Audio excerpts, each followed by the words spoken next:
लोकशाहीचा बुलंद आवाज, रिपब्लिकन वार्ता, महाराष्ट्र।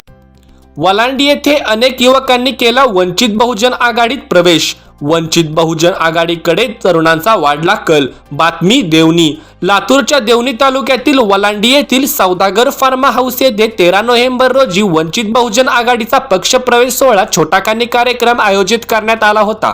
या पक्षप्रवेश सोहळ्यात देवणी तालुक्यातील अनेक युवकांनी वंचित बहुजन आघाडी पक्षात जाहीर प्रवेश केला। यावेळी वंचित बहुजन आघाडीचे नूतन जिल्हाध्यक्ष सय्यद सलीम, जिल्हा महासचिव डॉक्टर तातेराव वाघमारे, जिल्हा उपाध्यक्ष ॲडव्होकेट रोहित सोमवंशी, जिल्हा संघटक सचिन लांबतुरे, महिला आघाडीच्या जिल्हाध्यक्षा मंजुषाताई लिंबाळकर, महासचिव भारतबाई कदम, जिल्हा युवा आघाडी जिल्हाध्यक्ष युवराज जोगी, जिल्हा युवा महासचिव नितीन गायकवाड, महासचिव व्यंकट भीमराव सूर्यवंशी यांच्या उपस्थितीत अनेकांनी वंचित बहुजन आघाडी पक्षात प्रवेश केला।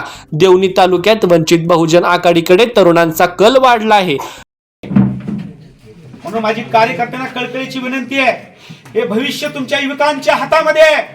तुम्हाला सत्तेमध्ये जायचंय का नाही, आपला माणूस मंत्रालयामध्ये पाठवायचंय का नाही, आपला माणूस सभापती करायचंय का नाही, ही सर्व जबाबदारी तुमची युवकांची आहे। कारण युवक हा देशाचं नेतृत्व करतो, समाजाचं नेतृत्व करतो आणि म्हणून पक्षाचं सुद्धा नेतृत्व हा युवक करू शकतो, एवढी मला या ठिकाणी खात्री आहे।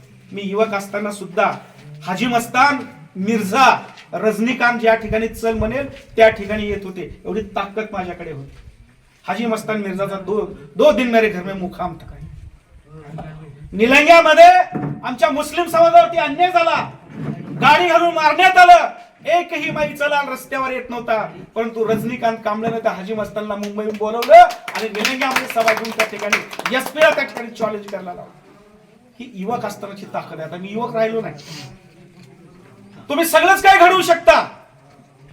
म्हणून मित्रांनो, गमजे बांधून तुम्हाला घरात बसायची नाहीये, त्या गमजाची किंमत तुम्ही ओळखा। आज तुम्ही या ठिकाणी आमच्या या बांधवांनी तर काय मार्गदर्शन केलं, त्याच्या पुढे मला तर काय बोलता येणार नाही, कारण मी शासकीय माणूस आहे। अतिशय सुंदर उपाध्यक्षांनी या ठिकाणी केले की अब की बार गई, अगर 24 मध्ये जर या ठिकाणी मोदीचं सरकार जर आलं तर इथल्या बहुजनाचं काही खरं नाही, हे लक्षात ठेवा। आजचे कायदे करून बाळासाहेब आंबेडकर सुद्धा मला लागले, संविधानाला खळखळाट करण्याचं काम त्या ठिकाणी चाललेलं आहे त्यांचं। जसे की 370 सारखे कलम रद्द करणे, जसे की या ठिकाणी दिल्लीमध्ये दाराच्या मागून नोकरीची भरती करणे, आरएसएसच्या लोकांना त्या ठिकाणी काढले, उच्च पदत करणे। आम्ही किती जरी आमच्यासारखे पत्रकार ब्रिलियंट असले तरी त्याच्या ठिकाणी वेगळा मार्ग करून आम्हाला या ठिकाणी कटऱ्यात उभा करण्याचं काम हे बहुजनाचं भाजपचं सरकार करणार आहे। आणि म्हणून बाळासाहेब आंबेडकर एकटे माहीचे लाल चॅलेंज करतात कि इस बार अगर मैं चुन के आया तो मैं ये मोदी को और अमित शाह को जेल के अंदर बंद कर दूंगा।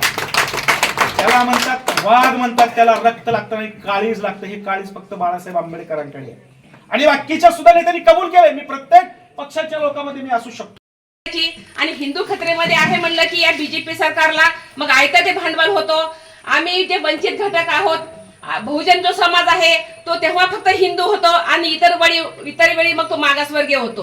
हे बीजेपी सरकारचं धोरणच असं आहे, हिंदू मुस्लिम म्हणायचं, सत्तेमध्ये जाऊन बसायचं आणि मग पुन्हा म्हणायचं की हा मागासलेला आहे, आणि मग त्यांची आरएसएसची भूमिका मग त्यांची बाहेर पडते। 5 वर्षामध्ये ते त्याच्यावर राजकारण करतात। बाळासाहेबांनी भूमिका घेतलेली आहे की त्या अनुषंगाने त्यांनी आज लातूर जिल्ह्याचं अध्यक्षपद जे रिकामं राहिलेलं होतं की फार विचारपूर्वक सय्यद भाईच्या हाती दिलेलं आहे आणि त्याला पुरेपूर ते उतरत आहेत की अशा पद्धतीनं की एका समाजाचा तो जिल्हाध्यक्ष करावा आणि त्याच्या मागे संख्या काय आहे ही पाहावी, तर हे लातूर जिल्ह्याचं उदाहरण अख्ख्या महाराष्ट्रामध्ये श्रेष्ठ ठरेल असं वाटतं की त्यांनी पदभार घेऊनच 1-2 महिने झालं आणि त्यांनी अक्षरशः एक 400-500 तरी प्रवेश झालेले आहेत भाऊ।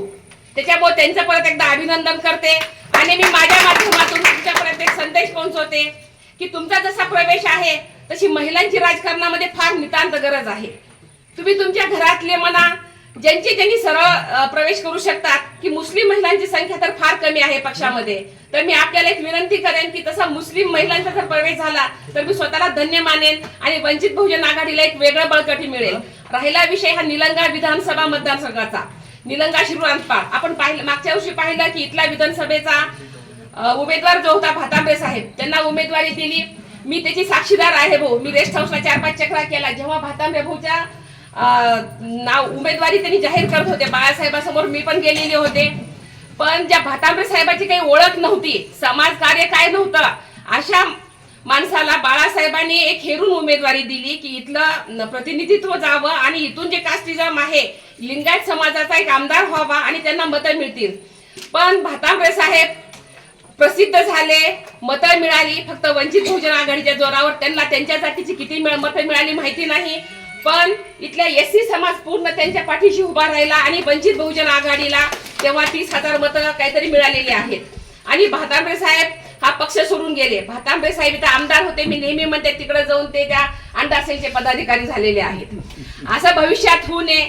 आपण आता जरी कुठला जरी उमेदवार थांबला तर असं मध्ये सर्वसामान्य कुटुंबापर्यंत, इथल्या तळागाळातल्या दऱ्या खोऱ्या डोंगरापर्यंत, इथल्या ज्या लोकांना योजना पोहोचल्या नाहीत अशा लोकांपर्यंत जाण्याची भूमिका वंचित बहुजन आघाडी आणि सरदार बाळासाहेब आंबेडकरांच्या नेतृत्वाखाली चालू आहे. म्हणून या ठिकाणी खरं तर मला आनंद वाटला.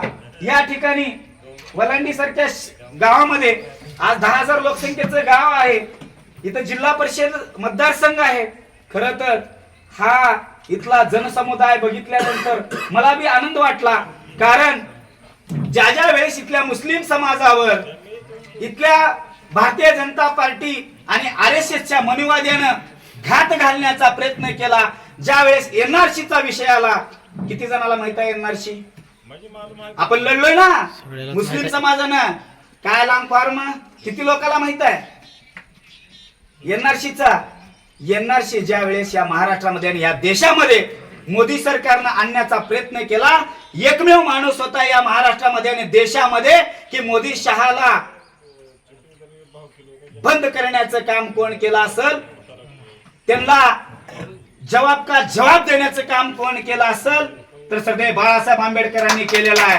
कारण या देशामध्ये देश आणि महाराष्ट्र बंद ठेवण्याची ताकद कुणावी नव्हती. म्हणून इथल्या मुस्लिम बघा, NRC फक्त मुस्लिम समाजासाठी नव्हती. इथल्या सर्वसामान्य ज्यांच्याकडे डॉक्युमेंट्स 1800च्या काळातले असतील, 1900च्या काळातले असतील, 50च्या काळात 1950च्या नंतर मागचे जे आहेत त्यांच्याकडे या सर्वसामान्य लोकांसाठी NRC लागू करण्याचा घात नरेंद्र मोदीने केला होता. पण बाळासाहेब आंबेडकरांनी महाराष्ट्र बंद ठेवला आणि भारतीय जनता पार्टी RSSचे मनसुबे उधळून टाकले. ही लढाई करण्याची ताकद सरदार बाळासाहेब आंबेडकर आणि वंचित बहुजन आघाडीच्या. अभिनंदन करतोय किंवा त्यांना चांगलं म्हणतो याच्यासाठी म्हणतो की तुम्ही एकत्र यायचं, दुसऱ्याला मोठं करायचं. तुम्ही स्वतःसाठी मोठं होण्यासाठी कधी प्रयत्न करणारा? तुमच्या खुर्च्या वाट बघत बसले. रिजर्वेशनची व्याख्या काय आहे? दलित पीड़ित तुझे जो लोग हैं उनके लिए जो कुर्सी देना चाहिए कि समाज में समाज बराबर आने के लिए कुर्सी दी जाती है. तुम्हाला समानतेची वागणूक कुठं आहे? तुम्हाला समानतेची वागणूक तुम्ही त्या खुर्चीवर बसवेपर्यंत आहे.